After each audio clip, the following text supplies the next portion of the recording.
Good afternoon. Welcome to business lunch. Stock markets short covering తో ఇవాళ లాభాల బాటలో కొనసాగుతున్నాయి. సెన్సెక్స్ ప్రస్తుతం 18,406 దగ్గర 182 పాయింట్ల లాభంతో ట్రేడ్ అవుతుంది. నిఫ్టీ 5511 పాయింట్స్ దగ్గర 48 పాయింట్స్ లాభంతో ట్రేడ్ అవుతుంది. ఆయిల్ అండ్ గ్యాస్ ప్రధానంగా telecom, metal, realty, technology, financial రంగాలకు చెందిన స్టాక్స్ తో పాటు సెలెక్ట్ ఇన్ఫ్రా, ఆటో కంపెనీస్ షేర్లు లాభాల్లో ట్రేడ్ అవుతున్నాయి. సో 22 రోజులుగా కొనసాగుతున్న లిబియా అలర్లను ఉక్కుపాదంతో అణచివేసేందుకు అక్కడ ప్రభుత్వం సన్నద్దం కావడంతో కొంత క్రూడ్ ధరలు కూల్ అవుతున్నాయి. బ్రెంట్ క్రూడ్ ప్రస్తుతం $115 దిగువన, ఇన్ఫాక్ట్ టు బి ప్రిసైజ్ $113.48 పలుకుతుంది బ్యారెల్ క్రూడ్ ఆయిల్ ధర. అలాగే నైమిక్స్ క్రూడ్ కూడా $103.7 ట్రేడ్ అవుతుంది. సో ఓవరాల్ గా క్రూడ్ ప్రైసెస్ కొంత కూల్ అయితే మార్కెట్స్ డెఫినెట్ గా పెరిగే అవకాశం కనిపిస్తుంది. నిఫ్టీ మార్చ్ సిరీస్ కూడా తిరిగి ప్రీమియంలోకి వచ్చింది. ఆల్మోస్ట్ 15 పాయింట్స్ ప్రీమియంతో ప్రస్తుతం ట్రేడ్ అవుతుంది. యూరోపియన్ మార్కెట్స్ కూడా ఫ్యూచర్స్ పాజిటివ్ గా ఉన్నాయి. సో గ్లోబల్ క్యూస్ పాజిటివ్ గా ఉన్నాయి. క్రూడ్ ప్రైసెస్ కొంత తగ్గుముఖం పడుతున్నాయి. పొలిటికల్ అన్సర్టనిటీకి ఇక్కడ ఫుల్ స్టాప్ పడే సూచనలు కనిపిస్తున్నాయి. సో ఇవన్నీ మార్కెట్స్ సంబంధించిన పాజిటివ్ పరిణామాలు. సెన్సెక్స్ స్టాక్స్ లో అత్యధికంగా జేపీ అసోసియేట్స్ 3% పైగా లాభంతో ట్రేడ్ అవుతుంది. 84-85 దగ్గర. అలాగే Tata Motors 2.5%, Infosys, Reliance Infra, Bharti Airtel, ONGC, Bajaj Auto, DLF, Tata Steel, TCS, BHEL, Sterlite ఇవన్నీ ఓ మోస్తరు లాభాల్లో ట్రేడ్ అవుతున్న స్టాక్స్. నష్టపోయిన స్టాక్స్ లో ఎల్ఎన్టీ, హిందాల్కో, అలాగే ఐటీసీ, మారుతి, హీరో హోండా ఇవి స్వల్ప నష్టాల్లో ట్రేడ్ అవుతున్నాయి, రేంజింగ్ ఫ్రమ్ 0.5 to 1% నష్టాల్లో. ఇక మార్కెట్ సంబంధించిన అంశాలపై ప్రస్తుతం మనతో మాట్లాడేందుకు అనలిస్ట్ సుందరరాజ. అలాగే ఇవాళ అంతర్జాతీయ మహిళా దినోత్సవం. ఈ సందర్భంగా మన స్టూడియోకి ఒక అతిథి వచ్చారు, మాధురి గారు. సో కూకట్పల్లి నివాసి, హైదరాబాద్ కూకట్పల్లి నివాసి. ఇవాళ మన షోలో పాల్గొనేందుకు ప్రత్యేకంగా వచ్చేసారు. Thank you Madhuri and welcome to TV5 studios. ముందుగా సుందర్ గారు, కొంత పాజిటివ్ ట్రెండ్ కనిపిస్తుంది. ఇది బహుశా షార్ట్ కవరింగ్ కావచ్చు, బట్ ఇది సస్టైన్ అయ్యే అవకాశాలు ఎంతవరకు ఉన్నాయి? ట్రెండ్ ఇప్పటి వరకు చూస్తే పాజిటివ్ గానేదండి. పొద్దున మనం 5500 పైన చాలాసేపు సస్టైన్ అవుతుంది. కాకపోతే మనం ఇంట్రాడే అలాగే డైలీ చార్ట్ లో చూస్తే కనుక 5525 దగ్గర చాలా స్ట్రాంగ్ రెసిస్టెన్స్ ఉంది. పొద్దున్న నుంచి 2-3 సార్లు టాప్స్ ఏర్పడి అక్కడి నుంచి కరెక్షన్ వచ్చింది. సో నెక్స్ట్ మనం చూడాల్సింది సెకండ్ సెషన్ లో 5525 పైన నిలబడుతున్నా లేదని.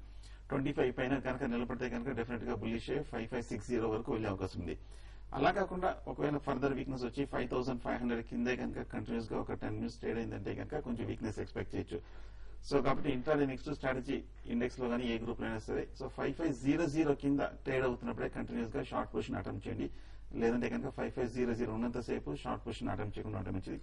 ఫర్దర్ లాంగ్ మటుకు 25 పైన నిలబడితే కనుక ఫర్దర్ లాంగ్ పొజిషన్ తీసుకోవచ్చు.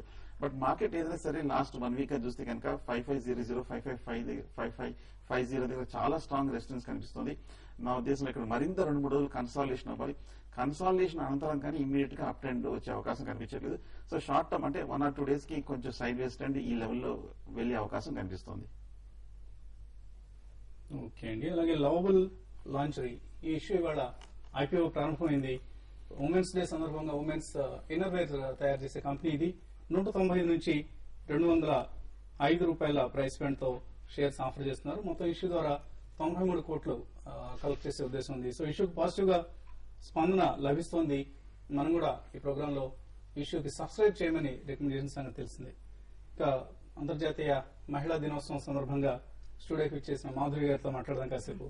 సో మాధురి గారు, మీ ఇన్వెస్ట్మెంట్ ఎక్స్పీరియన్స్ ఎంతకాలం నుంచి ఇన్వెస్ట్మెంట్స్ చేస్తున్నారు? నేను ఒక 1 year నుంచి ఈ ప్రోగ్రామ్ కుటుంబరావు గారిది మధ్యాహ్నం morning show and business lunch 2 follow అయ్యేదాన్ని. ఆయన చెప్పినట్టుగానే ఫాలో అవుతూ నేను కూడా చేయడం మొదలెట్టాను. సో మాక్సిమం ప్రాఫిట్స్ నేను కూడా సంపాదించానని నేను అనుకుంటున్నాను. ఓకే. సో అంటే దీనికి అవసరమైన ఇన్వెస్ట్మెంట్స్ ఎవరు ఇచ్చారు మీకు? అంటే ఇనిషియల్ కార్పస్ ఎవరు ఇచ్చారు? నేను అంటే నేనంటూ పెట్టలేను. సో మా ఫాదర్ వి షేర్స్ ఉండేవి. ఆ షేర్స్ ని ఏం చేయాలా అని ఆలోచిస్తూ ఉండగా కుటుంబరావు గారి చెప్పే సలహాల ప్రకారము అవి అమ్మితే మనకు యూస్ఫుల్ అని చెప్పి తెలిసి అవి కొన్ని అమ్మి వాటితో వేరే సార్ చెప్పిన రికమెండేషన్స్ ప్రకారం ఫాలో అవుతూ వేరే కొనేదాన్ని అనమాట. కొని ఆ విధంగా ఒక మాక్సిమం 50,000 దాకా నేను ఒక 6 months లో గెయిన్ చేశాను. లాస్ట్ 6 months లో మార్కెట్స్ ఎంత పడుతున్నా కూడా మీరు లాభం సంపాదించగలిగారు. సో మీ investment Guru thanks to Kutumbarao గారు. ఓకే అండి. సో అంటే ఏం చేస్తుంటారు బేసిక్ గా? నేను ఎంఎస్సీ కంప్యూటర్స్ చేసి డిగ్రీ కాలేజీలో కంప్యూటర్ ఫ్యాకల్టీగా వర్క్ చేస్తున్నాను. సో యాక్చువల్ గా ఈ షేర్స్ ఉండడం వల్ల వీటి గురించి నేను కూడా ఇన్వెస్ట్మెంట్ లోకి వీటిని ఫాలో అవ్వడము, వీటిని యూజ్ చేసుకుందాము అన్న థీమ్ తోటి I entered into stock markets. Computer along with my profession I am continuing with this stock market. అంటే డేలో అంతా మీరు బిజీగా ఉంటారు కదా, కాలేజ్కి వెళ్ళటం? అంటే నేను ఎక్కువ పొజిషనల్ ట్రేడ్స్ చేస్తాను అనమాట. సో సార్ చెప్పిన ఫండమెంటల్ ట్రేడింగ్ మూవ్మెంట్స్ చూడాల్సిన అవసరం లేదు. సార్ చెప్పిన ఫండమెంటల్లీ స్ట్రాంగ్ గా ఉన్న కంపెనీస్ పర్చేస్ చేస్తాను. ఒక 1 month 2 months అట్లా ఎప్పుడైతే ప్రాఫిట్ వస్తాయి అన్నప్పుడు వాటిని డిస్పోజ్ చేస్తూ ఉంటాను. స్టాక్ మార్కెట్స్ కి జెండర్ బయాస్ ఏమి లేదు, కానీ మహిళగా మీరు ఎప్పుడైనా అనుకుంటారా ఏదైనా దీనిలో డిసడ్వాంటేజ్ ఉంది అని? డిసడ్వాంటేజ్ అని కాదు, నాకు ఇంట్రెస్ట్ ఈ మార్కెట్ అంటే కనుక. అందరూ ఇది ఒక జూదం అని చెప్పి అంటే డిగ్రేడ్ చేద్దామని చెప్పి చూస్తుంటారు. అయినా కూడా నాకు ఐఎమ్ ఇంట్రెస్టెడ్, సో నేను స్టార్ట్ చేశాను. So this is the best way of investing అంటారు? ఇంట్లో ఉండే హౌస్ వైఫ్స్ కి ఎవరైతే జాబ్ చేయాలని అనుకోకుండా ఉంటారో అలాంటి వాళ్ళకి ఇది ఒక మంచి ఆపర్చునిటీ అని నేను ఫీల్ అవుతాను. ఓకే అండి. ఇంకా మీ ఎక్స్పీరియన్సెస్ తెలుసుకునే ముందు కాలర్స్ కొంతమంది లైన్ లో ఉన్నారు. మూర్తి విజయవాడ నుంచి. మూర్తి గారు హలో, చెప్పండి. మూర్తి గారు సార్ పటేల్ ఇంజనీరింగ్ తీసుకున్నాం 280లో. ఓకే అండి. అది ఇప్పుడు కూడా ప్రెసెంట్ డౌన్ టైమ్ లోనే ఉంది. దాని గురించి డీటెయిల్స్. ఎప్పుడు కొన్నారండి? 6 months అవుతుంది సార్. 6 months అవుతుంది.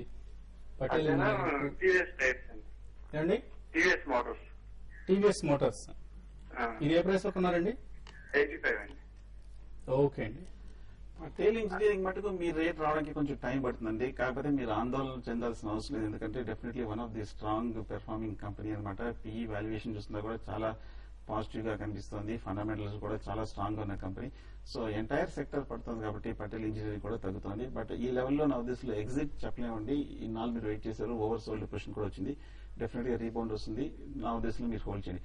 అలాగే టీవీఎస్ మోడల్ చూస్తే కనుక 85 రూపీస్ నుంచి 45 రూపీస్ వరకు తగ్గడం జరిగింది. బట్ కానీ ఇటీవల కాలంలోనే కొంచెం లేట్ గానే కొంచెం పెర్ఫార్మ్ చేసినా కూడా కొంచెం స్టడీగా సిస్టమేటిక్ గా పెర్ఫార్మ్ చేస్తున్న కంపెనీ.